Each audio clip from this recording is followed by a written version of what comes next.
بسم اللہ الرحمن الرحیم ان فی خلق السماوات والارض واختلاف اللیل والنہار لآیات لأولی الالباب، بے شک آسمانوں اور زمین کی پیدائش اور رات اور دن کے باہمی تبدیلی میں عقل مندوں کے لیے نشانیاں ہیں۔ لآیات لأولی الالباب، عقل مندوں کے لیے نشانیاں ہیں۔ حضرت عبداللہ بن عباس رضی اللہ تعالی عنہ فرماتے ہیں کہ میں حضرت میمونہ رضی اللہ تعالی رات میں ٹھہرا اور اس دن سرکار دو عالم صلی اللہ علیہ وآلہ وسلم بھی ان کے پاس آرام فرما تھے۔ جب رات کا تہائی حصہ گزرا تو آپ کریم صلی اللہ علیہ وآلہ وسلم بیدار ہوئے، پھر آسمان کی طرف نظر اٹھا کر ان آیات مبارکہ کی تلاوت فرمائی، اور روایت میں ہے کہ تلاوت کے بعد ارشاد فرمایا، اس پر افسوس ہے جو یہ آیت پڑھے اور اس میں غور نہ کرے۔ اس آیت سے معلوم ہوا علم جغرافیہ اور سائنس حاصل کرنا بھی ثواب ہے، جبکہ اچھی نیت ہو، جیسے اسلام اور مسلمانوں کی خدمت یا اللہ تبارک و تعالیٰ کی عظمت کا علم حاصل کرنے کے لیے۔ لیکن یہ شرط ہے کہ اسلامی عقائد کے خلاف نہ ہو۔ اس آیت مبارکہ میں آسمان اور زمین کی تخلیق میں قدرت الہی کی نشانیوں کا فرمایا گیا ہے، لہذا اس کے پیش نظر اس تفکر کی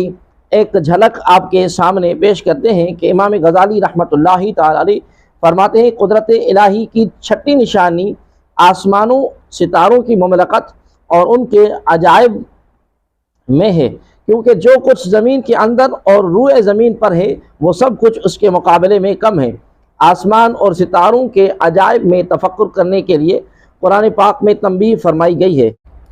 چنانچہ ارشاد فرمایا، وَجَعَلْنَا السَّمَاءَ سَقْفًا مَحْفُوظًا وَهُمْ عَنْ آيَاتِهَا مُعْرِضُونَ، یعنی اور ہم نے مسلمانوں کو ایک محفوظ چھت بنایا اور وہ لوگ اس کی نشانیوں سے منہ پھیرے ہوئے ہیں۔ دوسری جگہ پر ارشاد فرمایا، لَخَلْقُ السَّمَاوَاتِ وَالْأَرْضِ أَكْبَرُ مِنْ خَلْقِ النَّاسِ وَلَكِنَّ أَكْثَرَ النَّاسِ لَا يَعْلَمُونَ، یعنی بے شک آسمانوں اور زمین کی پیدائش آدمیوں کی پیدائش سے بہت بڑی ہے، لیکن بہت لوگ نہیں جانتے۔ تو تمہیں حکم دیا گیا ہے کہ زمین اور آسمان کی تخلیق میں غور و فکر کرو، آسمان کی نیلاہٹ اور ستاروں کے ٹمٹماہٹ کو دیکھ لینا غور نہیں کہ یہ تو جانور بھی کر لیتے ہیں، بلکہ مقام افسوس تو یہ ہے کہ تم اپنے عجائب اور اپنی ذات کو جو تیرے ہیں وہ زمین اور آسمان کے عجائب کی بنسبت ایک ذرہ بھی نہیں، جس کو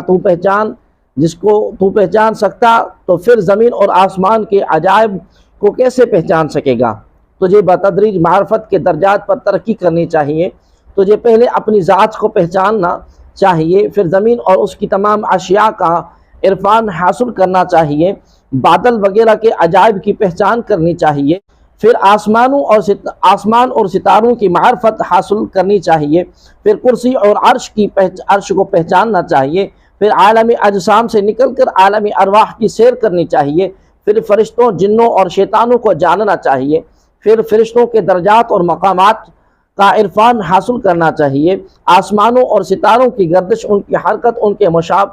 ان کے مشارق اور مغارب کو دیکھنا چاہیے، ان کی حقیقت کیا ہے، ستاروں کی کثرت پر غور و فکر کرنا چاہیے، انہیں کوئی بھی شمار نہیں کر سکتا، ان میں ہر ستارے کا رنگ مختلف ہے، کچھ چھوٹے ہیں کچھ بڑے ہیں، پھر ان میں سے ہر ایک کی شکل مختلف ہے، مثلا کچھ بیل کی شکل کے ہیں اور کچھ بچھو کی شکل کے ہیں، پھر انسان ان کی مختلف حرکات پر غور کرے۔ کئی ایک ماہ میں سارے آسمان کو طے کر جاتے ہیں، کچھ سال بھر لگاتے ہیں، کئی انہیں طے کرنے میں 12 سال لگاتے ہیں، کئی ستارے 30 سالوں میں سارے آسمانوں کی گردش پوری کرتے ہیں، اکثر ستارے 30,000 سال میں سارے آسمانوں کی مساحت طے کرتے ہیں۔ جب تو نے زمین کے کچھ عجائبات کو جان لیا تو یہ بھی سمجھ لے کہ عجائبات کا فرق ہر ایک چیز کی شکل کے اختلاف کے مطابق ہوتا ہے، کیونکہ زمین اگرچہ اتنی وسیع ہے کہ کوئی اس کی حد کو نہیں چھو سکتا، مگر سورج زمین سے بڑا ہے۔ اسے معلوم ہو جانا چاہیے کہ آفتاب کتنا دور ہے جو اتنا چھوٹا نظر آتا ہے۔ یہ بھی معلوم ہوا کہ وہ کتنی تیزی سے حرکت کرتا ہے کہ آدھی ساعت میں آفتاب کا تمام گھیرا زمین سے نکلتا ہے۔ یوں ہی آسمان پر ایک ستارہ ہے جو زمین سے 100 گنا بڑا ہے، وہ بلندی کی وجہ سے چھوٹا نظر آتا ہے۔ ایک ستارہ اگر اتنا بڑا ہے تو سارے آسمان کا اندازہ لگائیں کہ وہ کتنا بڑا ہوگا۔ ان سب کی عظمت اور بزرگی کے باوجود تیری نگاہوں میں چھوٹا کر دیا گیا تاکہ تو اسے مالک حقیقی کی عظمت اور فضیلت سے آگاہی حاصل کرے۔ الذین یذکرون اللہ قیاما وقعودا وعلی جنوبہم ویتفکرون فی خلق السماوات والارض ربنا ما خلقت هذا باطلا سبحانک فقنا عذاب النار۔ جو کھڑے اور بیٹھے اور پہلو کے بل لیٹے ہوئے اللہ کو یاد کرتے ہیں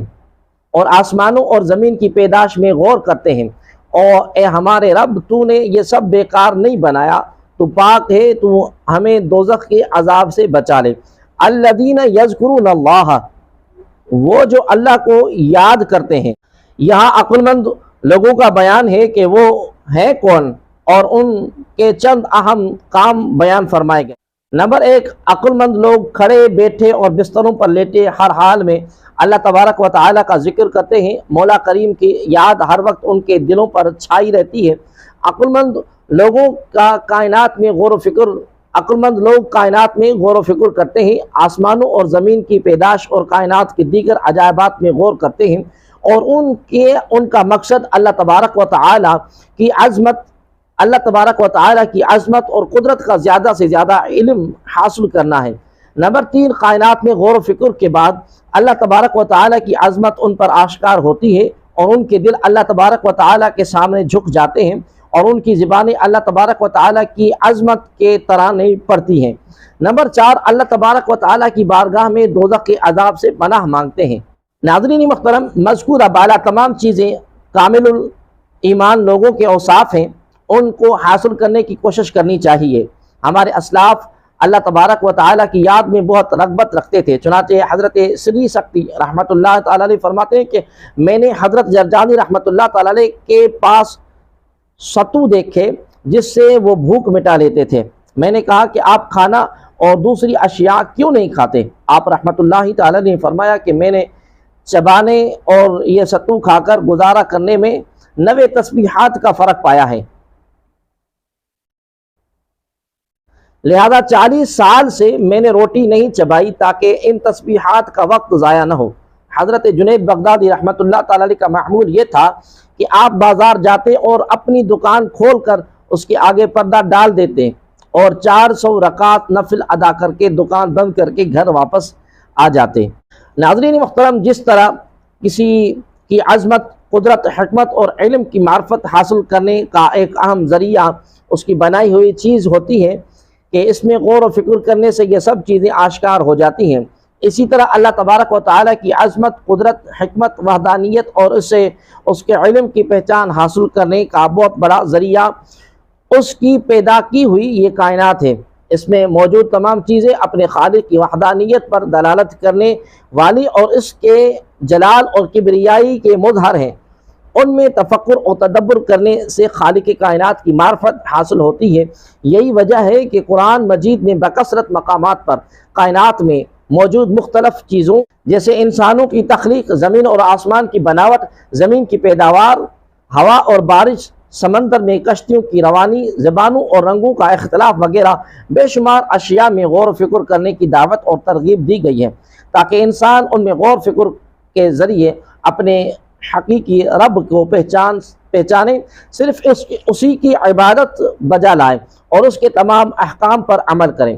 امام محمد غزالی رحمۃ اللہ تعالیٰ علیہ فرماتے ہیں کہ آسمان اپنے ستاروں، سورج، چاند، ان کی حرکت اور طلوع غروب میں ان کی گردش کے ساتھ دیکھا جاتا ہے۔ زمین کا مشاہدہ اس کے پہاڑوں، نہروں، دریاؤں، حیوانات، نباتات اور ان چیزوں کے ساتھ ہوتا ہے جو آسمان اور زمین کے درمیان ہیں، جیسے بادل، بارش، برف، گرج، چمک، ٹوٹنے والے ستارے اور تیز ہوائیں۔ یہ وہ اجناس ہیں جو آسمانوں، زمینوں اور ان کے درمیان دیکھی جاتی ہیں۔ پھر ان میں سے ہر جنس کی کئی انواع ہیں، ہر نوع کی کئی اقسام ہیں، ہر قسم کی کئی شاخیں ہیں اور صفات حیت ظاہری اور باطنی معانی کے اختلاف کی وجہ سے اس کی تقسیم کا سلسلہ کہیں رکتا نہیں۔ زمین اور آسمان کے جمادات، نباتات، حیوانات اور فلک اور ستاروں میں سے ایک ذرہ بھی اللہ تبارک و تعالیٰ کی حرکت دیے بغیر حرکت نہیں کر سکتا، اور ان کی حرکت میں ایک حکمت ہو یا دو، 10 ہوں یا 1000، یہ سب اللہ تبارک و تعالیٰ کی وحدانیت کی گواہی دیتی ہیں اور اس کے جلال اور کبریائی پر دلالت کرتی ہیں، اور یہی اللہ تبارک و تعالیٰ کی وحدانیت پر دلالت کرنے والی نشانیاں اور علامات ہیں۔ فی زمانہ مسلمان اللہ تبارک و تعالیٰ کی بنائی ہوئی اس کائنات میں غور و فکر کرنے اور اس کے ذریعے اپنے رب کے کمال اور جمال اور جلال کی معرفت حاصل کرنے اور اس کے احکام کی بجا آوری کرنے سے انتہائی غفلت کا شکار، اور ان کے علم کی حد صرف یہ رہ گئی ہے کہ جب بھوک لگی تو کھانا کھا لیا، جب پیاس لگی تو پانی پی لیا، جب کام کاج سے تھک گئے تو سو کر آرام کر لیا، جب شہوت نے بےتاب کیا تو حلال یا حرام ذریعے سے اس کی بےتابی کو دور کر لیا، اور جب کسی پر غصہ آیا تو اسے جھگڑا کر کے غصے کو ٹھنڈا کر لیا۔ الغرض ہر کوئی اپنے تن کی آسانی میں مست نظر آ رہا ہے۔ امام غزالی رحمۃ اللہ تعالی علیہ فرماتے ہیں کہ اندھا وہی ہے جو اللہ تبارک و تعالیٰ کی تمام صنعتوں کو دیکھے لیکن انہیں پیدا کرنے والے خالق کی عظمت سے مدہوش نہ ہو، اس کے جلال اور جمال پر عاشق نہ ہو۔ ایسا بے عقل انسان حیوانوں کی طرح ہے جو فطرت کی عجائبات اور اپنے جسم پر غور و فکر نہ کریں۔ اللہ تبارک و تعالیٰ کی عطا کردہ وہ عقل جو تمام نعمتوں سے بڑھ کر ہے اسے ضائع کر دیں اور اس سے زیادہ علم نہ رکھیں کہ جب بھوک لگے تو کھانا کھا لیا، کسی پر غصہ آئے تو جھگڑا کر لیا۔ اللہ تعالیٰ تمام مسلمانوں کو ہدایت عطا فرمائے، آمین۔ ربنا انک من تدخل النار فقد اخزیتہ وما للظالمین من انصار ربنا اننا سمعنا منادیا ینادی للایمان ان آمنوا بربکم فآمنا ربنا فاغفر لنا ذنوبنا وکفر عنا سیئاتنا وتوفنا مع الابرار ربنا وآتنا ما وعدتنا على رسلك ولا تخزنا يوم القیامت انك لا تخلف المیعاد۔ یعنی اے ہمارے رب، بے شک جسے تو دوزخ میں داخل کرے گا اسے تو نے ضرور رسوا کر دیا، اور ظالم کا کوئی مددگار نہیں ہے۔ اے ہمارے رب، بے شک ہم نے ایک ندا دینے والے کو ایمان کی ندا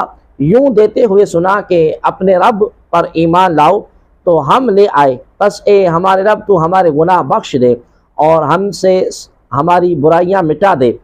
اور ہمیں نیک لوگوں کے گروہ میں موت عطا فرما۔ اے ہمارے رب، اور ہمیں وہ سب عطا فرما جس کا تو نے اپنے رسول کے ذریعے ہم سے وعدہ فرمایا، اور ہمیں قیامت کے دن رسوا نہ کرنا، بے شک تو وعدہ خلافی نہیں کرتا۔ ربنا، اے ہمارے رب، ربنا ما خلقت ھذا باطلا سے لے کر انک لا تخلف المیعاد تک بہت پیاری دعا ہے، اسے اپنے معمولات میں شامل کر لینا چاہیے۔ ربنا اننا سمعنا منادیا، اے ہمارے رب، بے شک ہم نے ایک ندا دینے والے کو سنا۔ اس منادی سے مراد سید الانبیاء صلی اللہ علیہ وآلہ وسلم ہیں، جن کی شان میں داعیا الی اللہ باذنہ وارد ہوا ہے، یا اس سے قرآن کریم مراد ہے۔ وتوفنا مع الابرار، اور ہمیں نیک لوگوں کے گروہ میں موت عطا فرما۔ یہاں اللہ تبارک و تعالیٰ نے سکھایا ہے کہ دعا کرو کہ موت بھی نیک لوگوں کے ساتھ ہو، یعنی ان کی فرما برداری کرتے ہوئے موت آئے اور ان کی معیت نصیب ہو جائے۔ یاد رہے کہ نیک لوگوں کی صحبت بہت عظیم چیز ہے۔ رب العالمین عز و جل نے فرمایا کونوا مع الصادقین، یعنی سچوں کے ساتھ ہو جا، اور صحابہ کرام رضی اللہ تعالی عنہم کو صحبت نے ہی عظیم ترین مرتبے پر فائز کیا۔ زندگی میں نیک لوگوں کا ساتھ تو نعمت ہے ہی، مرنے کے بعد بھی نیکوں کا ساتھ اللہ تبارک و تعالیٰ کی بہت بڑی نعمت ہے۔ چنانچہ پسندیدہ بندے کو موت کے وقت فرمایا جاتا ہے یا ایتھا النفس المطمئنہ ارجعی الی ربک راضیۃ مرضیہ فادخلی فی عبادی وادخلی جنتی، یعنی اطمینان والی جان اپنے رب کی طرف سے اس حال میں واپس آ کہ تو اس سے راضی ہو، وہ تجھ سے راضی ہوا، پھر میرے خاص بندوں میں داخل ہو جا اور میری جنت میں داخل ہو جا۔ دیکھیں کہ فوت ہونے والی روح سے کہا جاتا ہے کہ میرے خاص بندوں میں داخل ہو جا۔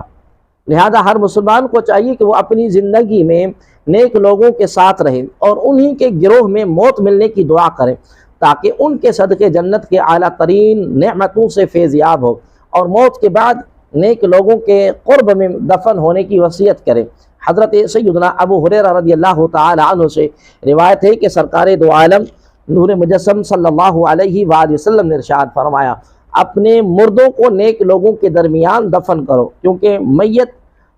برے پڑوسی سے اسی طرح اذیت پاتی ہے جس طرح زندہ انسان برے پڑوسی سے اذیت پاتا ہے۔ اعلیٰ حضرت عظیم البرکت مجدد و دین و ملت الشاہ سید امام احمد رضا خان فاضل بریلوی رحمۃ اللہ تعالی فرماتے ہیں، میں نے حضرت میاں صاحب قبلہ کو فرماتے سنا، ایک جگہ کوئی قبر کھل گئی اور مردہ نظر آنے لگا، دیکھا کہ گلاب کی 2 شاخیں اس کے بدن سے لپٹی ہیں اور گلاب کے 2 پھول اس کے نتھوں پر رکھے ہیں۔ اس کے عزیزوں نے اس خیال سے کہ یہاں قبر پانی کے صدمے سے کھل گئی، دوسری جگہ قبر کھود کر اس میں رکھیں۔ اب جو دیکھیں تو 2 عضدیں اس کے بدن سے لپٹے اپنے پھنوں سے اس کا منہ بمبھوڑ رہے ہیں۔ حیران ہوئے، کسی صاحب دل سے یہ واقعہ بیان کیا، انہوں نے فرمایا کہ وہاں بھی یہ اژدہا ہی تھا، مگر ایک ولی اللہ کے مزار کا قرب تھا، اس کی برکت سے وہ عذاب رحمت ہو گیا تھا۔ وہ اژدہے درخت گل کی شکل ہو گئے تھے اور ان کے پھل گلاب کے پھول۔ اس کی خیریت چاہو تو وہیں لے جا کر دفن کر دو، وہیں لے جا کر پھر وہیں درخت گل تھے اور وہی گلاب کے پھول۔ فاستجاب لهم ربهم انی لا اضیع عمل عامل منکم من ذکر او انثى بعضهم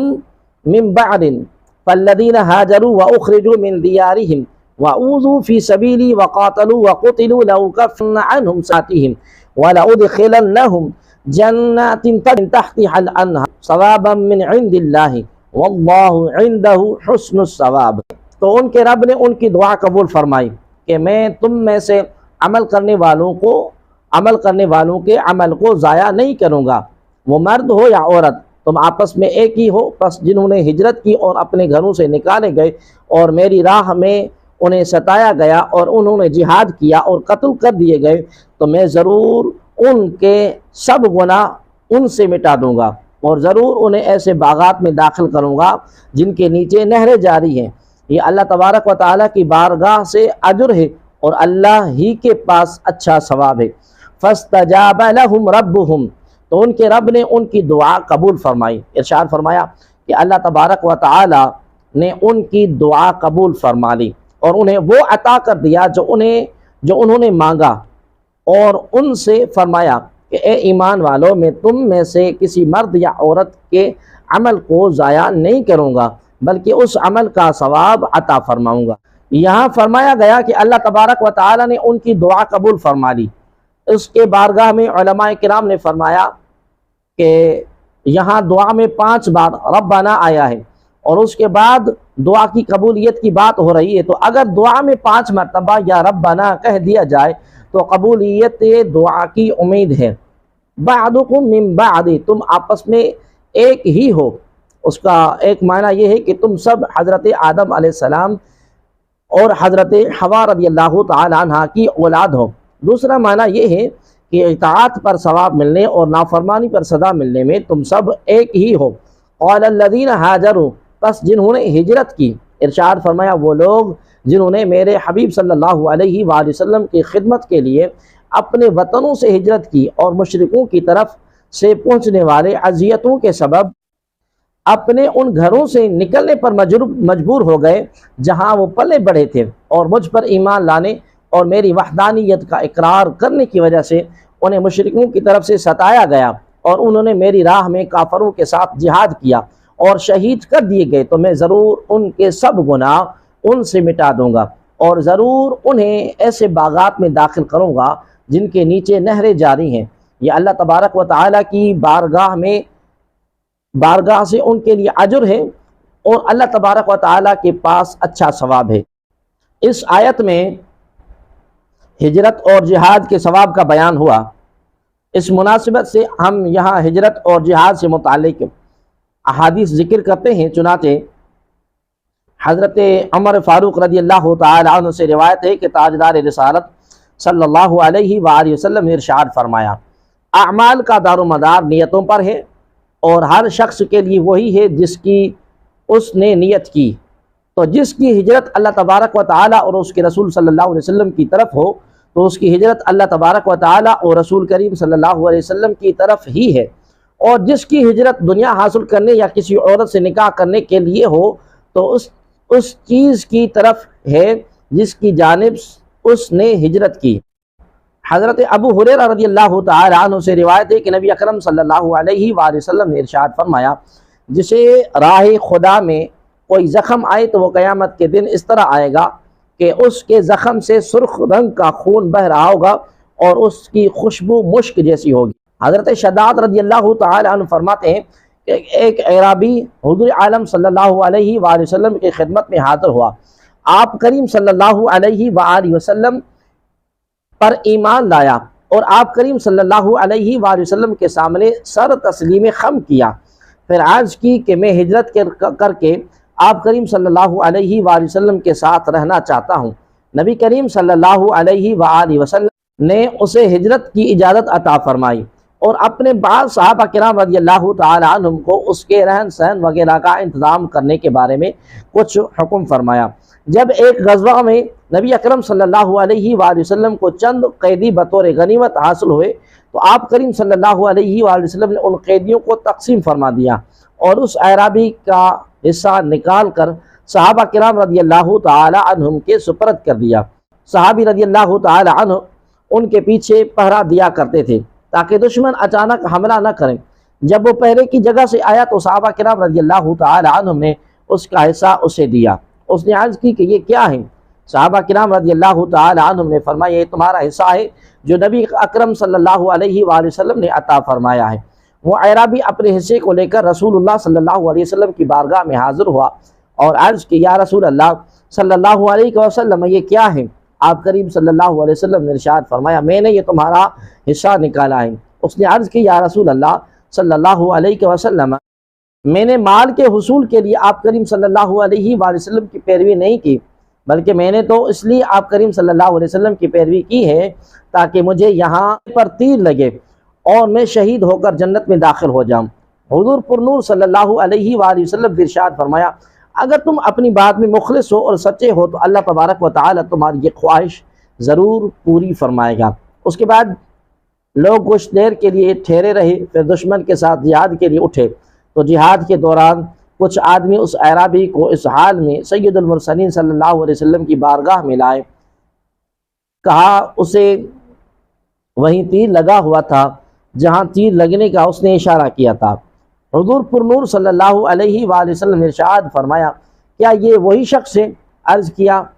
کہ جی ہاں۔ آپ کریم صلی اللہ علیہ وسلم نے فرمایا، یہ اپنی بات میں مخلص تھا تو اللہ تبارک و تعالی نے اس کی خواہش پوری فرما دی۔ حضور عالم صلی اللہ علیہ وآلہ وسلم نے برکت کے لیے اسے اپنے جبہ مبارک میں کفن دیا، پھر اسے اپنے سامنے رکھا اور اس کا جنازہ پڑھایا۔ اس کی نماز جنازہ میں جو دعا آپ کریم صلی اللہ علیہ وسلم نے فرمائی وہ یہ تھی، اللہم ھذا عبدک خرج مہاجرا فی سبیلک فقتل شہیدا انا شہید علی ذالک، یعنی اے اللہ یہ تیرا وہی بندہ ہے جس نے تیری راہ میں ہجرت کی اور شہید ہو گیا اور میں اس چیز کا گواہ ہوں۔ لا یغرنک تقلب الذین کفروا فی البلاد متاع قلیل ثم مأواہم جہنم وبئس المہاد، اے مخاطب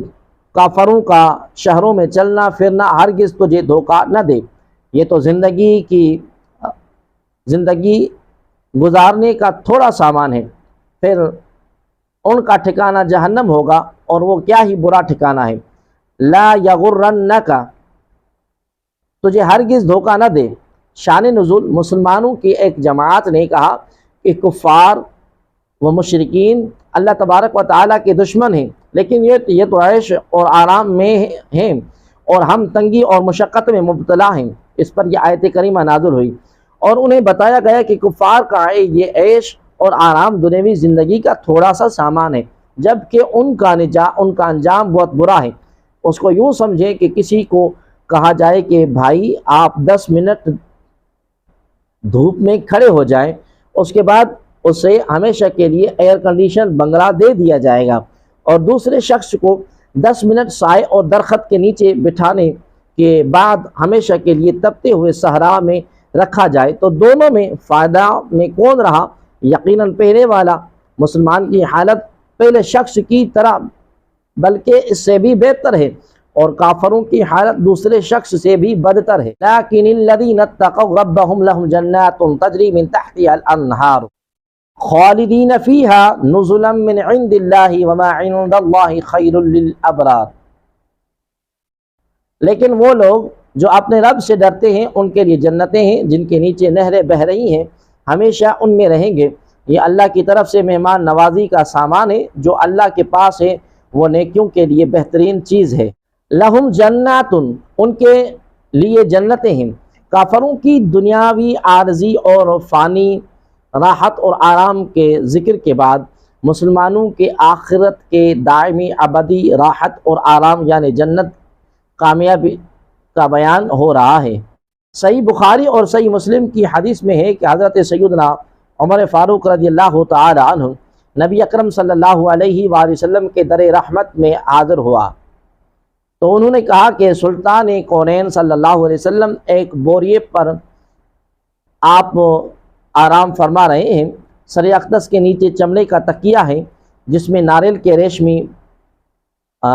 کے ریشے بھرے ہوئے ہیں، اور جسم مبارک پر بوریے کے نشانات نقش ہو گئے ہیں۔ یہ حال دیکھ کر سیدنا فاروق اعظم رضی اللہ تعالی عنہ رو پڑے۔ سرکار دو عالم صلی اللہ علیہ وآلہ وسلم نے رونے کا سبب دریافت کیا تو عرض کیا، یا رسول اللہ صلی اللہ علیہ وسلم، کیسر و کسرا تو عیش اور آرام میں ہوں، اور آپ کریم صلی اللہ علیہ وسلم اللہ کے رسول ہو کر اس حالت میں۔ نبی رحمت صلی اللہ علیہ وسلم نے ارشاد فرمایا، اے عمر، کیا تمہیں پسند نہیں کہ ان کے لیے دنیا ہو اور ہمارے لیے آخرت؟ حضرت جابر بن عبداللہ رضی اللہ تعالی عنہ فرماتے ہیں کہ میں ایک دن سرکار دو عالم صلی اللہ علیہ وآلہ وسلم حضرت سیدہ فاطمہ الزہرا رضی اللہ تعالی عنہ کے گھر میں تشریف لے گئے۔ اللہ تعالی عنہ اونٹ کے بالوں سے بنا موٹا لباس پہنے چکی میں آٹا پیس رہی تھیں۔ جب نبیوں کے سلطان صلی اللہ علیہ وسلم کی ان پر نظر پڑی تو آنکھوں سے سیل اشک رواں ہو گیا۔ رحمت عالم صلی اللہ علیہ وآلہ وسلم نے ارشاد فرمایا، دنیا کی تنگی اور سختی کا گھونٹ پی لو تاکہ جنت کی ابدی نعمتیں حاصل ہو۔ گھونٹ پی لو تاکہ جنت کی ابدی نعمتیں حاصل ہو۔ حضرت ثابت رضی اللہ تعالی عنہ فرماتے ہیں کہ حضرت عمر فاروق رضی اللہ تعالی عنہ نے ایک مرتبہ پانی طلب فرمایا تو آپ رضی اللہ تعالی عنہ کو شہد کا پیالہ پیش کیا گیا۔ آپ رضی اللہ تعالی عنہ اس پیالے کو اپنے ہاتھ پر رکھ کر فرمایا، اگر میں اسے پی لوں تو اس کی مٹھاس چلی جائے گی، لیکن اس کا حساب میرے ذمے باقی رہے گا۔ آپ رضی اللہ تعالی عنہ نے 3 مرتبہ یہ بات ارشاد فرمائی، پھر وہ پیالہ ایک شخص کو دے دیا اور اس نے وہ شہد پی لیا۔ حضرت ابی بن ابی ملیکہ رضی اللہ تعالی عنہ فرماتے ہیں کہ حضرت فاروق اعظم رضی اللہ تعالی عنہ نے اپنے سامنے کھانا رکھا ہوا تھا، اس دوران ایک غلام نے آ کر عرض کی، حضرت عتبہ بن ابی فرقد رضی اللہ تعالی عنہ دروازے پر کھڑے ہیں۔ آپ رضی اللہ تعالی عنہ نے انہیں اندر آنے کی اجازت دی۔ جب حضرت عتبہ رضی اللہ تعالی عنہ آئے تو حضرت عمر فاروق رضی اللہ تعالی عنہ نے اس کھانے میں سے کچھ انہیں دیا۔ حضرت عتبہ رضی اللہ تعالی عنہ نے اسے کھایا تو وہ ایسا بد مزہ تھا کہ آپ رضی اللہ تعالی عنہ اسے نگل نہ سکے۔ آپ رضی اللہ تعالی عنہ نے عرض کی، اے امیر المؤمنین رضی اللہ تعالی عنہ، کیا آپ کو حواری نامی کھانے میں رغبت ہے تاکہ آپ کی بارگاہ میں وہ کھانا پیش کیا جائے؟ حضرت عمر فاروق رضی اللہ تعالی عنہ نے فرمایا، کیا وہ کھانا ہر مسلمان کو میسر ہے؟ حضرت عتبہ رضی اللہ تعالی عنہ نے عرض کی، خدا کی قسم نہیں۔ حضرت عمر فاروق رضی اللہ تعالی عنہ نے فرمایا، اے عتبہ، تم پر افسوس ہے، کیا تم یہ چاہتے ہو کہ میں دنیاوی زندگی میں مزیدار کھانا کھاؤں اور آسودگی کی ساتھ زندگی گزاروں؟ حضرت ابو ہریرہ رضی اللہ تعالی عنہ سے روایت ہے کہ نبی کریم صلی اللہ علیہ وآلہ وسلم نے فرمایا، اللہ تعالیٰ ارشاد فرماتا ہے، میں نے اپنے نیک بندوں کے لیے وہ نعمتیں تیار کر رکھی ہیں کہ جنہیں نہ کسی آنکھ نے دیکھا، نہ کان نے سنا، اور نہ کسی آدمی کے دل پر ان کا خطرہ گزرا۔ حضرت سہل بن سعد ساعدی رضی اللہ تعالی عنہ سے روایت ہے کہ حضور پر نور صلی اللہ علیہ وآلہ وسلم نے ارشاد فرمایا، جنت کی اتنی جگہ جس میں کوڑا رکھ سکیں، دنیا اور جو کچھ اس میں ہے سب سے بہتر ہے۔ وَإِنَّ مِنْ أَهْلِ الْكِتَابِ لَمَنْ يُؤْمِنُ بِاللَّهِ وَمَا أُنزِلَ إِلَيْكُمْ وَمَا أُنزِلَ إِلَيْهِمْ خَاشِعِينَ لِلَّهِ لَا يَشْتَرُونَ بِآيَاتِ اللَّهِ ثَمَنًا قَلِيلًا أُولَئِكَ لَهُمْ أَجْرُهُمْ عِنْدَ رَبِّهِمْ إِنَّ اللَّهَ سَرِيعُ الْحِسَابِ۔ اور بے شک کچھ اہل کتاب ایسے ہیں جو اللہ پر اور جو تمہاری طرف نازل کیا گیا اس پر اور جو ان کی طرف نازل کیا گیا اس پر اس حال میں ایمان لاتے ہیں کہ ان کے دل اللہ کے حضور جھکے ہوئے ہیں، وہ اللہ تبارک و تعالیٰ کی آیتوں کے بدلے ذلیل قیمت نہیں لیتے۔ یہی وہ لوگ ہیں جن کا ثواب ان کے رب کے پاس ہے اور اللہ جلد حساب کرنے والا ہے۔ وَإِنَّ مِنْ أَهْلِ الْكِتَابِ، اور بے شک کچھ اہل کتاب۔